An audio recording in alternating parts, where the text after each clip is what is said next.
Hi అండి, నమస్తే. నేను మీ జాడే లక్ష్మణ్. ఏదైతే గత 25-24 రోజుల నుంచి ఎక్కడ చూసినా ఢిల్లీలో నిరసన కార్యక్రమాలు కంటిన్యూగా యథావిధంగా కొనసాగుతున్నాయి. ప్రభుత్వం మాత్రం సోయి లేకుండా వాళ్ళ పని వాళ్ళు మాత్రం చేసుకుంటూ ఉంటున్నారు. నిజంగా చెప్తున్నారు కదా, దీనిపై విద్యార్థులు ఒక ఏదో చెప్తారు కదా, యుద్ధమాలు చేస్తే నిజంగా చెప్తున్నారు కదా, ఒక పోరాటంతో ఏదైనా సాధించవచ్చు అని ఉదాహరణ ఢిల్లీలో జరుగుతున్న ఏదైతే విద్యార్థుల ధర్నా కార్యక్రమం కావచ్చు. ఇది ఎందుకోసం అంటే చెప్తున్నానంటే, మనం చాలా వీడియోస్ కూడా చేయడం జరిగింది. కానీ ఒక విషయానికి మీరు గుర్తించాలి, ప్రతి ఒక్క యువత ఇది చూడాల్సిన వీడియో. ఎందుకోసం అంటే యువతకు కావాల్సింది పోరాటంతో పాటు ఆయుధం కూడా కావాలని చెప్తారు. కానీ ఇక్కడ ఆయుధం అది ఏంటంటే, డాక్టర్ బాబాసాహెబ్ రాసిన రాజ్యాంగంలో ఆర్టికల్ 32 చాలా ఇంపార్టెంట్ ఈ పోరాటానికి. ఎందుకోసం అంటే, ఏదైతే గత 2 రోజులు లాఠీచార్జ్ ఎంత దారుణంగా జరిపారు పోలీసు వాళ్ళు. కానీ దీనిపై ప్రతి ఒక్కరు యువత తెలుసుకోవాల్సిన కొన్ని విషయాలు ఉన్నాయి. ఎందుకోసం అంటే, ప్రజాస్వామ్యము ప్రజలకు విరుద్ధంగా పనిచేసినప్పుడు ఏదైతే మనకు ఈ ప్రజాస్వామ్యంలో జీవించే హక్కు ప్రతి ఒక్క యువతకు ఉంటుందండి. ఎందుకోసం అంటే, వాళ్ళు భారతీయులు కాబట్టి, ఇక్కడ ఓటు హక్కు కల్పించారు కాబట్టి, వాళ్ళు ప్రజాస్వామ్యంలో వాళ్ళు బతికించే స్వచ్ఛన హక్కును ప్రతి ఒక్కరికి ఉంటుంది. కానీ వాళ్ళకు ఏమాత్రం సోయి లేకుండా ఏదైతే ప్రభుత్వం పరిపాలిస్తుంది అనుకోండి, అడ్డదారి నడుస్తుంది అనుకోండి. చాలామంది చెప్తారు కదా, ఈ ధర్నా కార్యక్రమాలు, నిరసన కార్యక్రమాలు శాంతియుతంగా మనం చేస్తున్నప్పుడు మనపై ఈ ప్రభుత్వం అధికారులు వాళ్ళు దగ్గర రాలేక, వాళ్ళ దగ్గర వస్తే వాళ్ళపై అటాక్ జరగొద్దని వాళ్ళు పోలీస్ ప్రొటెక్షన్కి పంపిస్తారండి. అప్పుడు వాళ్ళ డిపార్ట్మెంట్ వాళ్ళు ఏం చేస్తారంటే, లాఠీ పళ్ళు చెప్తారు, సర్ది చెప్తారు, ఎంత మాత్రం అంతా వాళ్ళు అక్కడ ధర్నా కార్యక్రమం నుంచి తీయబడుతుంది అక్కడ. కానీ ఒక విషయానికి వస్తే మరి వినలేదనుకోండి, అప్పుడు ఏం చేస్తారు, వాళ్ళు లాఠీ చార్జ్ దిగుతారండి. కనీసం అక్కడ ధర్నా కార్యక్రమంలో శాంతియుతంగా ఉన్నదనుకోండి, వీళ్ళు లాఠీ చార్జ్ చేశారనుకోండి, అప్పుడు మనకి ఎవరు చెప్పినా వినట్లేదు. అయితే ఖచ్చితంగా దీని ఒక ఆర్టికల్ ఉంది, అదే 32 ఆర్టికల్తో చాలా సాధించవచ్చు. కొన్ని ప్రభుత్వాలు కూలిపోయిన రోజులు ఉన్నాయండి. ఇది డాక్టర్ బాబాసాహెబ్ అంబేద్కర్ గారు రాజ్యాంగంలో రాసిన ఆర్టికల్. ఈ ఆర్టికల్ ఒక ఏంటంటే, దయచేసి ప్రతి ఒక్కరు వినాల్సిన వీడియో, దయచేసి ప్రతి ఒక్కరు మరొకసారి చెప్తున్న చూడాల్సిన వీడియో. ఆర్టికల్ 32లో ఏముందంటే, మనం ఎవరైనా విద్యార్థి కావచ్చు, పెద్దవారు కావచ్చు, ఎవరైనా కావచ్చు, ఈ దేశంలో ఏదైతే ప్రభుత్వం అడ్డదారి నడుస్తుందో ఆ అడ్డదారికి విరుద్ధంగా, అంటే సమాజంలో ఏదో జరుగుతున్న అన్యాయాలపై మనం పోరాటం చేసి శాంతియుతంగా మనం పోరాటం చేస్తే, పోరాటం అనేది ఏంది, శాంతియుతంగా ఉండాలి, ఇతరులకు భంగం కలిగించే విధంగా ఉండకూడదు.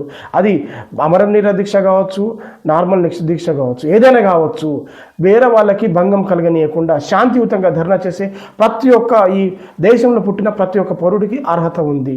అలాంటి దీక్షను అధిగమించి వాళ్ళు అడ్డదారి నడిచి మీపై లాఠీ చార్జులు కావచ్చు, పొగమంతులు కావచ్చు, ఏదైనా మీపై చెల్లిస్తే వాళ్ళపై ఈ 32 ఆర్టికల్ ద్వారా మనం కోర్టులో వేస్తే సుప్రీంకోర్టు యథావిధంగా ఆ ప్రభుత్వాన్ని సుప్రీంకోర్టులో పిలుచుకొని వాళ్ళకు మళ్ళీ ఆ నాయకుడిని సస్పెండ్ చేసే ప్రభుత్వానికి దిగాల్సిన పరిస్థితి 100% వస్తుంది. అదే ఆర్టికల్ 32 ద్వారా చాలామందికి తెలియని విషయం ఏంటంటే, దీన్ని ఏం చేస్తుంది, దీని పని ఏంటంటే, ఏదైనా ఈ ప్రజాస్వామ్యంలో ఎవరైనా జీవించే స్వచ్ఛ హక్కు ప్రతి ఒక్కరికి ఉంది. ఈ ఆర్టికల్ 32 ద్వారా మనకు తెలియాల్సింది ఏముందంటే, మనపైన మనం నీతి నిజాయితీగా పోరాడుతున్నాం, ఎవరిని కించపరిచే విధంగా మాట్లాడలేము, ఎవరికి బాధ పెట్టే విధంగా మాట్లాడలేము.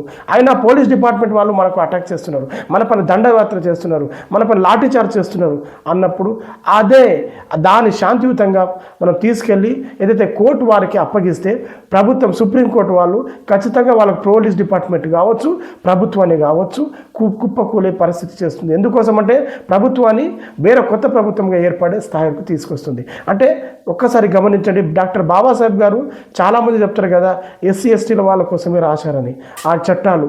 కానీ ఇది ఒకసారి చట్టం చూడండి. దయచేసి మీరు న్యాయపరంగా మీరు ఏదైతే సత్యాన్ని గ్రహించి మీరు ఈ దీక్ష చేస్తున్నారో, ఇలాంటి దీక్షలకు మీకు మానభంగం జరిగినప్పుడు కావచ్చు, మీపై దండయాత్ర జరిగినప్పుడు కావచ్చు, మీ అనుకోకుండా కొందరు మహిళలపై చెంపదెబ్బలు కొడుతున్నారు పోలీస్ డిపార్ట్మెంట్. మీరు చూస్తున్నారు వీడియోస్ కొన్ని, అంటే దారుణంగా వాళ్ళ చేయిలు పట్టుకుంటున్నారు. ఇలాంటి అన్నిటికీ ప్రూఫ్తో సహా మనం కోర్టు వాళ్ళకు సబ్మిట్ చేస్తే 100% ప్రభుత్వం కుప్పకూలిపోతుందండి. ఇది 32 ఆర్టికల్. అంటే దీనికి ఏదైతే ప్రభుత్వంతో ప్రజలు పెట్టుకుంటారు, ఏదైతే ధర్నా కార్యక్రమం ద్వారా క్వశ్చన్ చేసే అర్హత వాళ్ళకు ఉంటుంది, కానీ డైరెక్ట్ కోర్టు మాత్రం ప్రభుత్వాన్ని అక్కడ కోర్టులో పిలుచుకుంటుంది. అంటే ఇక్కడ చూడండి ఒకసారి, ఆ కోర్టు పని ఏం చేస్తుందంటే ప్రభుత్వాన్ని అక్కడ పిలిపించి వాళ్ళు నిలదీసి అడుగుతుంది. లేకపోతే ఇది అన్యాయపరంగా చట్టం ఖచ్చితంగా 100% కావచ్చు అంటే వాళ్ళు ఖచ్చితంగా సస్పెండ్ చేసి పడుతుంది. అప్పుడు ఏం చేస్తారు, మళ్ళీ ఎలక్షన్స్ వస్తాయి, బై ఎలక్షన్స్ జరుగుతాయి, కొత్త ప్రభుత్వం ఏర్పడే ఛాన్స్ ఉంటుంది. అంటే ఈ రాజ్యాంగం రాయడానికి మీరు ఒకసారి గమనించండి, 2 సంవత్సరాల 11 నెలల 18 రోజులు ఎంత కష్టపడ్డారండి బాబాసాహెబ్ అంబేద్కర్ గారు. దయచేసి ప్రతి ఒక్కరు వినాల్సిన వీడియో, దయచేసి మరొకసారి చెప్తున్నా, యువత మేలుకు, ఈ యువతకు అందరికీ తెలియాల్సిన వీడియో. ఇది ఎందుకోసం అంటే చాలామంది చెప్తారు కదా, అన్న నా పరిస్థితి ఇలా ఉంది, ఈ పరిస్థితి ఇలా ఉంది. ఇది కాదు, రాజ్యాంగం గురించి తెలుసుకోండి. ఏ కుల మతాలకు భేదాలకు కాదు. మీరు చేశారు కదా, ఈరోజు బీజేపీ చేస్తున్న ప్రభుత్వం రామ మందిరం కూడా 100% రాజ్యాంగం ద్వారానే అక్కడ నిర్మించబడ్డాయి. దయచేసి ప్రతి ఒక్కరు ఆలోచించాలి, దీని గురించి తెలుసుకోవాలి. రాజ్యాంగ సవరణ అనేది జరుపుకోవడం తప్పు లేదు, కానీ రాజ్యాంగాన్ని కాపాడుకోవాల్సిన బాధ్యత ప్రతి ఒక్క యువత, ఈ దేశంలో పుట్టిన ప్రతి ఒక్క యువత పైన ఉంది.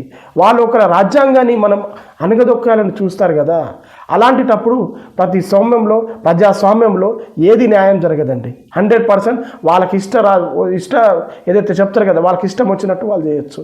అంటే గతంలో మనం వరుసపని చూసేవాళ్ళు కదా, రాజుల పరిపాలన ఎలా ఉందో అలా ఉండేవాళ్ళం. అందుకే ప్రతి దేశానికి ఒక రాజ్యాంగం అనేది చాలా అవసరం.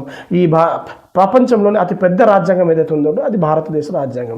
అందుకే ఈ ఆర్టికల్ 32 గురించి ప్రతి ఒక్క యువతకు తెలియజేయండి. ఏదైనా మీరు మీ ల్యాండ్ ఇష్యూస్ కావచ్చు, మీ పైన తప్పుడు కలెక్టర్ కావచ్చు, మీ పైన ఎవరైనా కావచ్చు, మీరు శాంతియుతంగా ధర్నా చేసి పోలీస్ డిపార్ట్మెంట్ మీ పైన అటాక్ చేసినప్పుడు ఈ ఆర్టికల్ ఖచ్చితంగా మీపై ఉపయోగిస్తుంది. పోలీస్ వాళ్ళపై కేసు కూడా మీరు పెట్టవచ్చు. తదుపరి వాళ్ళకు అరెస్ట్ చేయకపోతే మళ్ళీ రిపీట్ కేసు కూడా పెట్టుకోవచ్చు. మరొకసారి చెప్తున్నాను, దయచేసి చూసిన వాళ్ళు వీడియోస్ మీకు మీ అభిప్రాయం ద్వారా కామెంట్ రూపంగా తెలియండి. ఇది దయచేసి మరొకసారి చెప్తున్నా, యువతకు చాలా అవసరం ఆర్టికల్ 32 గురించి. చూస్తూనే ఉండండి. కెమెరామెన్ సాయితో నేను మీ జాడి లక్ష్మణ్.